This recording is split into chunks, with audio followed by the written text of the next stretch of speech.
Fala pessoal, tudo bem com vocês? Que vitória, hein? A primeira no Campeonato Brasileiro, o Timão fez tudo certo, encurralou o Fluminense, o Wesley decidiu e o Antônio Oliveira, hein? Acertou tudo. Chega mais, eu sou o Chico Garcia, inscreva-se no canal e vamos juntos!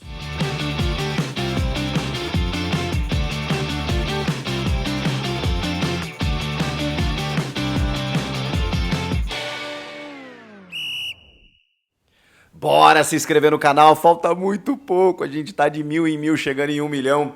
Você que está se inscrevendo, muito obrigado. Para você que ainda não se inscreveu, é só o que eu peço para você. Se inscreva no canal, não custa nada, deixa o like no vídeo. E bora falar do Timão, primeira vitória no Campeonato Brasileiro. Agora com 4 pontos, já embolou tudo ali, né? O Corinthians que estava zona do rebaixamento, aquela coisa toda, com 1 ponto conquistado, nenhum gol marcado, de repente faz um jogo desse tamanho.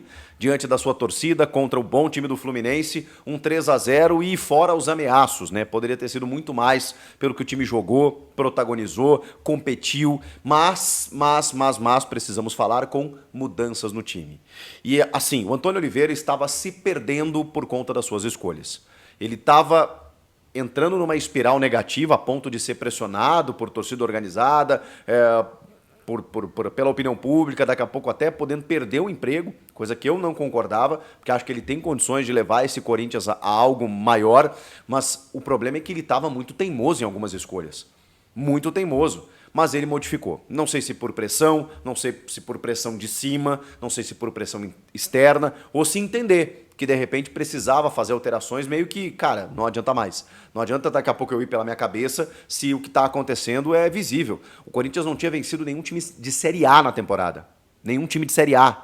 Não tinha marcado nenhum gol no Campeonato Brasileiro. E aí, de repente, faz um jogo em que aplica um 3-0, sonoro 3-0, no atual campeão da Libertadores, o Fluminense, que tem jogadores renomados, um jeito de jogar muito próprio, que é um time perigoso, sempre perigoso, e que tem, enfim, craques, jogadores experientes, Marcelo, Renato Augusto, que entrou no segundo tempo, John Arias, que é muito bom, tem uma galerinha afastada aí por mau comportamento, né, o John Kennedy, o Alexander e tudo mais, mas ainda assim, Martinelli, que é um jogadoraço, o Douglas Costa entrou no segundo tempo, o Felipe Melo, vejam só, dizem que está escorregando até agora, né? Gente, a gente precisa falar da partida do Wesley, né? Cara, o que o Wesley fez... Que coisa inacreditável, que moleque bom de bola, fez o principal jogo dele talvez na sua carreira até aqui. A gente sabe da capacidade dele, o Antônio mudou o esquema muitas vezes e até preterindo o Wesley em alguns momentos, né? Ele começa com o Wesley e o Pedro Henrique sente a coxa, deu dó porque ele, na verdade a coxa acho que o posterior, né? A gente vai saber ainda com o resultado de exames, mas pô, eram 4 minutos, ele dá um sprint e sente a perna, tenta continuar no jogo, mas já dava para ver que ele não ia conseguir. E aí ele precisa sair com 7 minutos do primeiro tempo para entrar o Gustavo Silva. Isso me chamou a atenção. O Antônio ele foi bem nas trocas também, porque ele tinha algumas teimosias, algumas insistências, como por exemplo, o Yuri Alberto acabou se ausentando do time titular porque sofreu uma tendinite na coxa, né, uma coisa ali na perna e tal, na perna esquerda, e precisou sair do jogo antes, o Igor Coronado ainda com dores no quadril. E aí, bom, o que ele faz? Ele espeta Wesley e Pedro Henrique com Romero na referência. Não usa o Pedro Raul fica como alternativa no banco. Quando ele precisa trocar um atacante... Eu pensei, putz, lá vem o Pedro Raul, e não teria problema nenhum acontecer isso, porque aí ele deslocaria o Romero pelo lado direito. Não, ele não muda o sistema.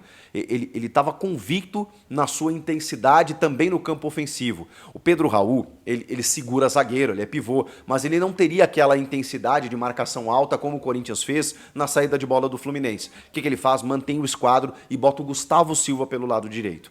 E aí com o meio de campo ali com o Ranieri, o Breno Bidon que deu um susto no segundo tempo, porque ele cai meio errado, parecia que tinha torcido o joelho, segue em campo, um moleque valente demais e que merece a titularidade, não é de agora, faz muito tempo. E quando ele precisa sair, quem entra no seu lugar não é o Fausto Vera, é o Paulinho. Então o Antônio Oliveira, vejam os sinais que o jogo enviou. O Antônio Oliveira reconsiderou em todas as posições, em todas as escolhas equivocadas que ele vinha fazendo. A começar pelo Carlos Miguel como titular, né? Que talvez seja a principal notícia do dia. Anotem esse dia, 28 de abril de 2024. É o dia em que Cássio Ramos foi para a reserva. Ele já tinha ido em 2016, e a gente está falando de 8 anos atrás, mas talvez agora seja um momento simbólico, seja um momento definitivo. Carlos Miguel assumiu a titularidade. Eu não sei se ele vai ter uma sequência. Acho que deveria ter, porque fez um jogo muito seguro, embora pouco ameaçado, é verdade. O Corinthians jogou tão bem que o Fluminense pouco chegou ao seu gol. Mas quando chegou, lá estava Carlos Miguel, que substituiu o Cássio em algumas oportunidades por suspensão, pelo goleiro ser preservado, inclusive, do banco. Ontem não. O Cássio estava no banco de reservas. Foi algo muito simbólico que aconteceu. E, inclusive, o Cássio foi aplaudido pela torcida porque ele jamais vai deixar de ser ídolo dessa torcida. O que a torcida queria, o que muita gente queria é calma com o Cássio. O Cássio está muito exposto. O Cássio precisa descansar um pouquinho. E o Carlos Miguel está pedindo passagem. É algo natural, gente, da vida. O Cássio pode voltar em algum momento. O Cássio não vai deixar de ser o ídolo que é. Mas, nesse momento, o Carlos Miguel precisa jogar. Então, a começar por isso, o Antônio Oliveira acertou tudo. Tudo.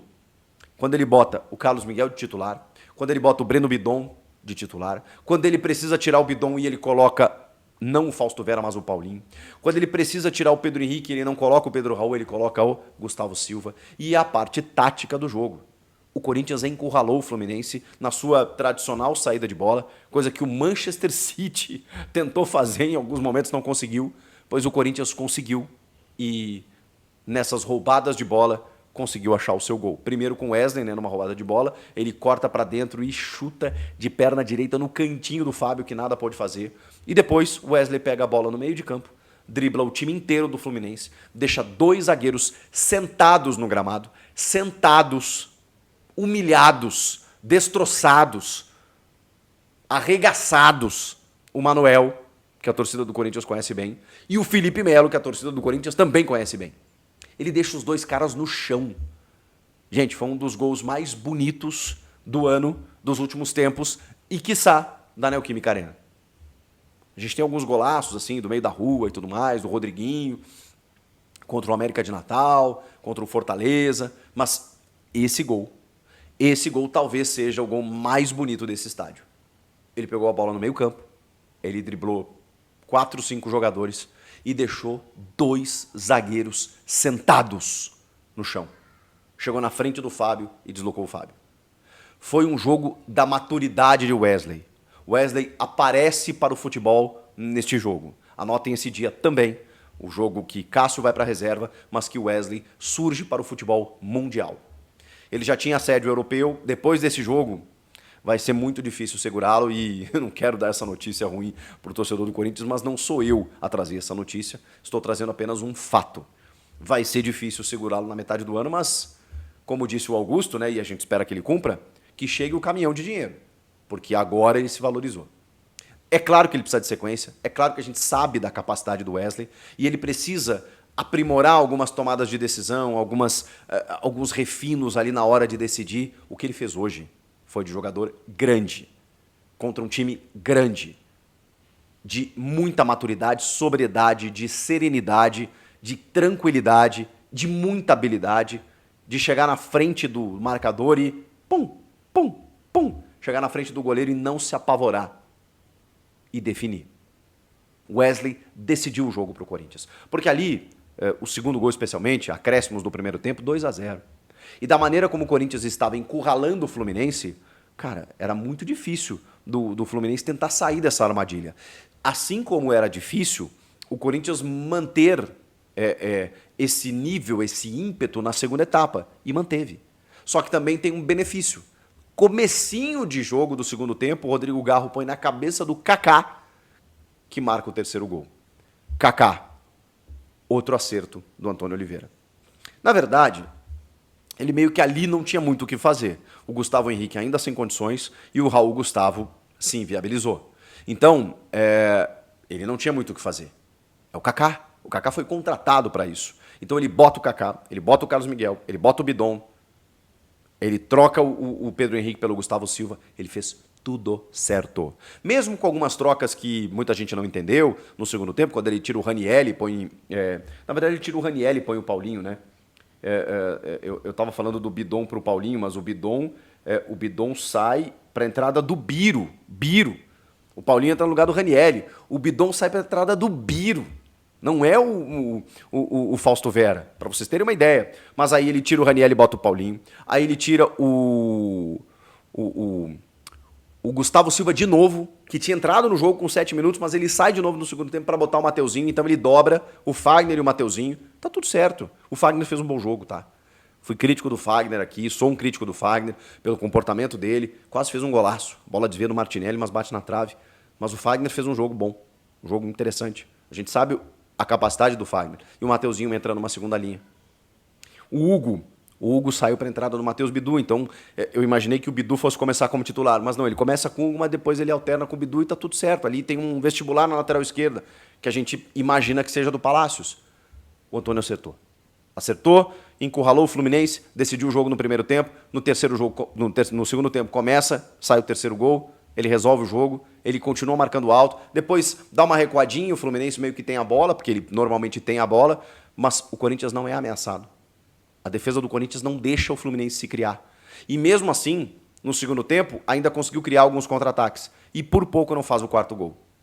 Esse foi o jogo do Corinthians, em que o seu treinador acertou tudo, em que os jogadores competiram, brigaram, disputaram e entenderam a importância do jogo, e que um garoto de 19 anos decidiu o confronto, chamado Wesley.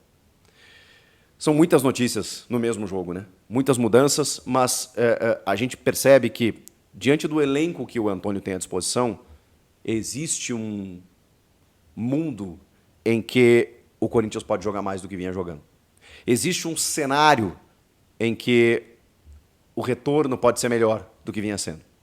E hoje ele mostrou isso, diante do Fluminense, que é uma boa equipe. Não foi contra uma equipe, sei lá, de Série C da Copa do Brasil, como poderia ser, ou uma equipe semi-amadora da Copa Sul-Americana, como poderia ser. Não. Foi no Campeonato Brasileiro, onde o time precisava ganhar, e contra o Fluminense, em casa, diante da torcida, com algumas peças fundamentais que o Antônio promoveu no time. Eu espero que esse jogo sirva como exemplo, não só pelas alterações, porque você pode trocar um nome ou outro, pode ser que um jogador esteja melhor, até fisicamente, num jogo ou outro, não tem problema. Mas a postura, a forma tática, a estratégia do jogo, entender o seu adversário. Poxa, o Fluminense sai dessa forma jogando. Então como é que você consegue desarmá-lo? É dessa forma. Mas não adianta você ficar lá, né, tipo assim, eu vou marcar a saída de bola e o Fluminense sai jogando, gerou superioridade numérica, tudo que eles querem. Então, quando você vai marcar alto na saída de bola do Fluminense, você tem que resolver, você tem que decidir, você tem que pegar essa bola. E o Corinthians fez isso em mais de uma oportunidade e gerou muitas situações de gol. Entender o adversário, entender que você precisa do resultado e entender que tem alguns jogadores no teu elenco que estão pedindo passagem, que merecem a titularidade e aí fazer as melhores escolhas. É dessa maneira que o Corinthians vai evoluir. Gostaram do jogo? Eu gostei. Claro que precisa de uma sequência, mas esse recorte de 90 minutos contra o Flu, opa, finalmente, me agradou. Comenta aqui, inscreva-se no canal e eu volto na próxima. Tchau!